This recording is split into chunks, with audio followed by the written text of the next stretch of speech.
আমাদের দেশটিতে যারা পাপাচারী অনাচারী তারা কি ফেরাউনের চাইতেও বেশি নিকৃষ্ট? আপনি যদি কাউকে শুধরাতে চান, আসলেই যদি আপনি কাউকে সংশোধন করতে চান, শুধরাতে চান, তাকে সফট ভাষায় বলতে হবে। আপনি যদি তাকে হিট করে কথা বলেন, আগ্রাসী একটা অ্যাটিটিউডে যদি আপনি ফাইটিং অ্যাটিটিউডে যদি কথা বলেন, ডিরেক্টলি তাকে ইঙ্গিত করে যদি কথা বলেন, সে জীবনেও শুধরাবে না। এটাই হিউম্যান নেচার। আপনার অ্যাটিটিউডটা এমন থাকা উচিত আমাদের যে আল্লাহ এই কথাটা আমার ভাইদের হৃদয়ে তুমি ঢুকিয়ে দিও। আপনার একটা দরদ থাকা দরকার। হায়রে আমার ভাইরা বুঝতেছে না, আরে লোকগুলো তো বিপদে চলে গেল, আহারে তারা তো শয়তানের ফাঁদে পা দিয়ে অন্ধকার পথে চলে গেল। তাদের জন্য একটা দরদ, একটা ভালোবাসা, তাদের জন্য একটা ফিলিংস নিয়ে আপনার এই দাওয়া কাজ করতে হবে।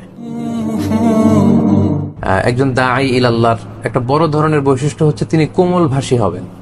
খুব সফট ল্যাঙ্গুয়েজে তিনি কথা বলবেন, কোমল ভাষায়, দরদ মাখা মন নিয়ে তিনি কথা বলবেন। এটা খুব জরুরি। অনেক